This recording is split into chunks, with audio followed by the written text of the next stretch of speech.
இப்படியெல்லாம் பொய் சொல்லி யாரை ஏமாத்த பார்க்கிறார்? நான் எப்படி சொல்றேன், தமிழ்நாட்டு மக்களையும் மற்ற அரசியல் கட்சியை சேர்ந்தவர்களையும் இனிமேலும் பழனிசாமி ஏமாற்ற முடியாது. என்ன காரணம்? இப்படி ஹோம் மினிஸ்டரை பார்த்துட்டு வெளில வர்றப்ப முகத்தை மூடிக்கிட்டு வர வேண்டிய அவசியம் என்ன இருக்கு?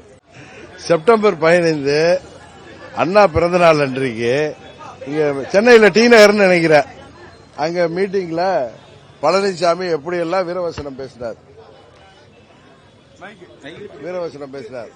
நான் தன்மானம் மிக்கவன், எங்களுக்கு ஆட்சி அதிகாரம் எல்லாம் முக்கியம் இல்ல, வெற்றி தோல்வி எல்லாம் பெருசு இல்ல, எங்களுக்கு தன்மானம் தான் முக்கியம்னு பயங்கர சவுண்ட் விட்டார். பத்தாவதுக்கு பத்திரிகைகள்லயும் ஊடகத்திலையும் அவர் ஏதோ அவருடைய அந்த எழுச்சி பயணத்தை தள்ளி வைத்திருக்கிறதுக்கு காரணங்கள் போட்டதை கோச்சிக்கிட்டாரு. அவர் ஏதோ வானிலை அறிக்கையெல்லாம் படிச்சு மழை பெய்யுங்கிறதுனால தள்ளி வச்சேன்னு கதையெல்லாம் விட்டுட்டு டெல்லிக்கு போய்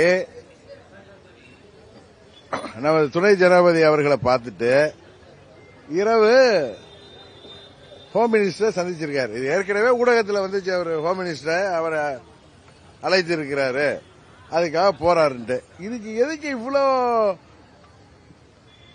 இப்படியெல்லாம் பொய் சொல்லி யாரை ஏமாத்த பார்க்கிறார்? நான் எப்படி சொல்றேன், தமிழ்நாட்டு மக்களையும் மற்ற அரசியல் கட்சியை சேர்ந்தவர்களையும் இனிமேலும் பழனிசாமி ஏமாற்ற முடியாது. என்ன ஹோம் மினிஸ்டரை போய் பார்த்துட்டு அது கூட்டணியில் இருக்கீங்க. ஹோம் மினிஸ்டர் ஓப்பனா இங்க வந்து சென்னையில ஏப்ரல் 11 இவரை கூட்டணியில சேர்த்து அறிவிச்சுட்டு டெல்லிக்கு போறார். என்ன காரணம்? இப்படி ஹோம் மினிஸ்டரை பார்த்துட்டு வெளில வர்றப்ப முகத்தை மூடிக்கிட்டு வர வேண்டிய அவசியம் என்ன இருக்கு?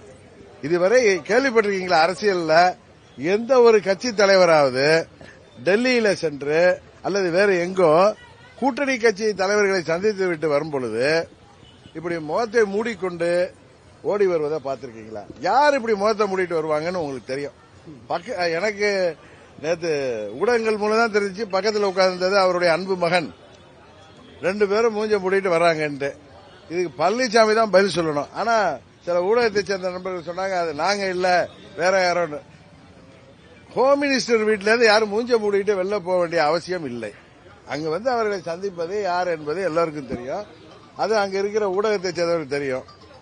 அவர் எனக்கு சொல்லப்பட்டது முன்னாடி கூட வந்த சகாக்களை எல்லாம் வேற கார்கள் அனுப்பிட்டு இவர் மெதுவா வெளில வந்திருக்காரு. என்ன காரணம் என்பதை பழனிசாமி சொன்னால்தான் தெரியும்.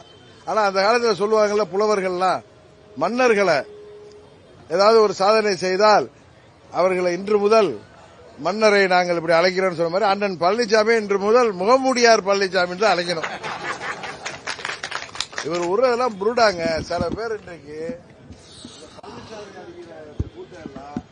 பெரிய ராஜதந்திரம்னு சொல்லிட்டு இருந்தாங்க அன்னைக்கு.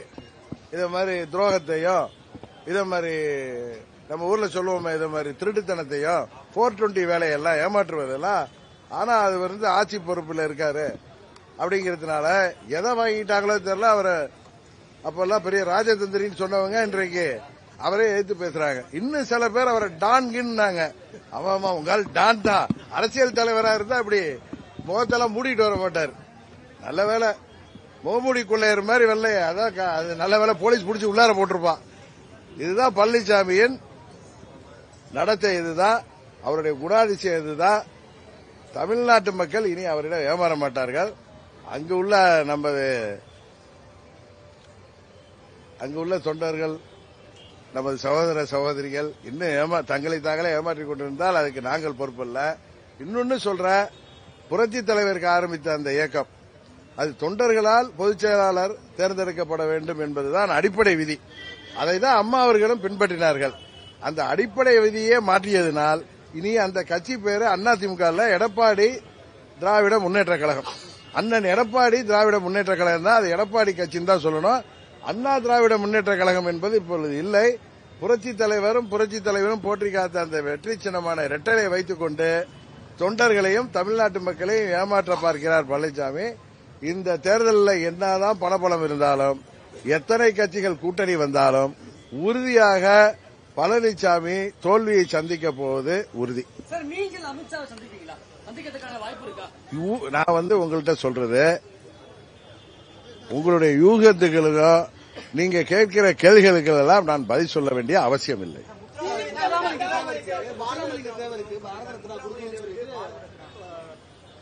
ஹோம் மினிஸ்டர் சந்திச்சு மனு கொடுத்திருக்கேன்னு சொல்லி ட்விட்டர்ல. அதாவது தேவர் பெருமகனார் என்பவர் நமது தென் மாவட்டங்களில் எல்லா மக்களாலும் மிகவும் மதிக்கப்படக்கூடிய, இன்னும் சொல்ல போனால் தெய்வமாக வணங்கக்கூடிய ஒரு பெரிய மகான். அவருக்கு பாரத ரத்னா வழங்கப்பட வேண்டும் என்பது அந்த பகுதி மக்களின் நீண்ட நாள் கோரிக்கை. அதை யார் எடுத்து போய் முன்வைத்தாலும் அதில் தவறில்லை. ஆனால் அந்த பகுதி மக்களை எப்படியெல்லாம் அரசியல் ரீதியாக 10.5% என்று அறிவித்து ஒரு கண்ணுக்கு வெண்ணையும் ஒரு கண்ணுக்கு சுண்ணாம்பு வைத்து அந்த பகுதிக்கு செல்லும் பொழுதெல்லாம் 105 சமுதாயத்தைச் சேர்ந்த மக்கள் எப்படியெல்லாம் கடந்த முறை இவர் சென்றபோது கூட எவ்வளவெல்லாம் இவருக்கு எதிராக இருக்கிறார்கள் என்பது தெரிந்து அதை எப்படியாவது அவர்களை சரி செய்ய வேண்டும் என்பதற்காக அவர் முயற்சி எடுக்கிறார். அதே நேரத்தில் யார் போய் தேவரையா அவர்களுக்கு பாரத ரத்னா விருது வழங்க வேண்டும் என்று கோரிக்கை வைத்தாலும் அது ஒரு நல்ல கோரிக்கை தான். அவர் சொல்ற மாதிரியே தென் தமிழ்நாட்டில் வசிக்கிற மக்கள் எல்லாம் ஒன்றும் முட்டாள்கள் இல்ல. இதே மாதிரி முகமூடி கொள்ளையர்கள் எல்லாம் பார்த்து அவர்கள் ஏமாற மாட்டார்கள்.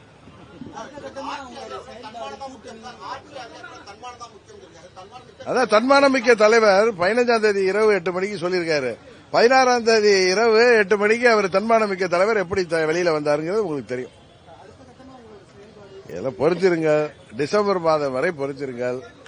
ஒன்றை மாற்றம் சொல்கிறேன், அம்மா மக்கள் முன்னேற்ற கழகம் இந்த தேர்தலில் போட்டியிடுகிற கூட்டணி எந்த கூட்டணியில் இடம்பெறுகிறது அதுதான் வெற்றி கூட்டணி, உறுதியாக ஆட்சி அமைக்கின்ற கூட்டணியாக இருக்கும் என்பதை மாத்திரம் சொல்கிறேன்.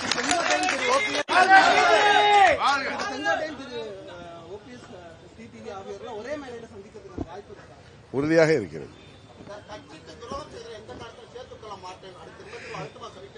அதாங்க அவரை இன்னொன்னு சொன்னாரு, 26 தேர்தலுக்கு ரோட்ல அடிப்பாங்கன்னு, அது அவரை தான் அவர் சொல்லிக்கிறாரு.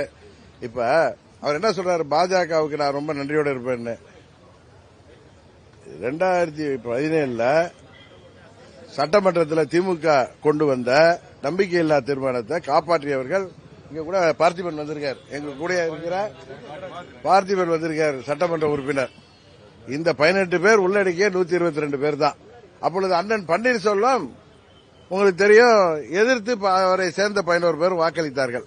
அன்றைக்கு காப்பாற்றிய சட்டமன்றம் அன்னைக்கு பாஜக வந்து காப்பாற்றல. ஆனா அடுத்த கட்டத்திலிருந்து பழனிசாமி பாஜக காலில் விழுந்தது, அவர் 4 ஆண்டுகள் காப்பாற்றப்பட்டார் அவர் ஆட்சி என்பதுதான் உண்மை. ஆனால் இந்த ஆட்சி அமைவதற்கு உதவி செய்தவர்கள் இந்த சட்டமன்ற உறுப்பினர்கள்.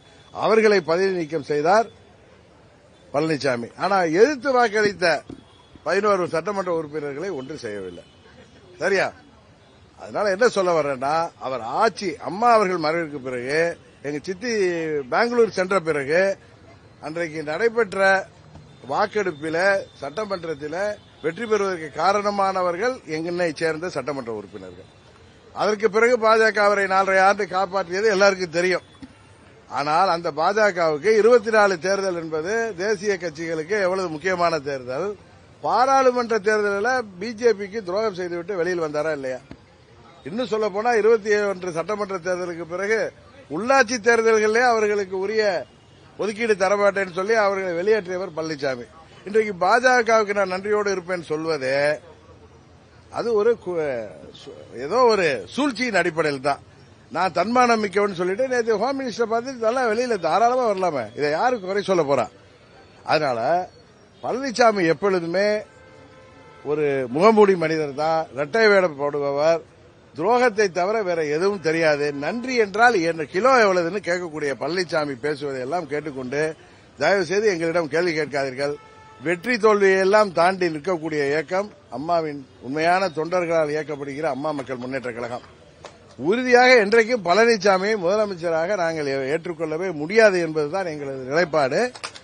26 சட்டமன்ற பொதுத் தேர்தலுக்கு பிறகு எல்லோருக்கும் துரோகம் செய்த அவரை ஆட்சியில் அமர வைத்த எங்களுக்கும், ஆட்சி தொடர உதவிய ஓபிஎஸ்க்கும், அந்த 4.5 ஆண்டு ஆட்சி காப்பாற்றிக் வந்த பிஜேபிக்கும், இதுபோல எல்லோருக்கும் துரோகம் செய்த பழனிசாமி 26 தேர்தலுக்கு பிறகு உண்மையாகவே நடு ரோட்டில் நிற்கப் போகிறார். அதை நீங்கள் பார்க்க போகிறீர்கள்.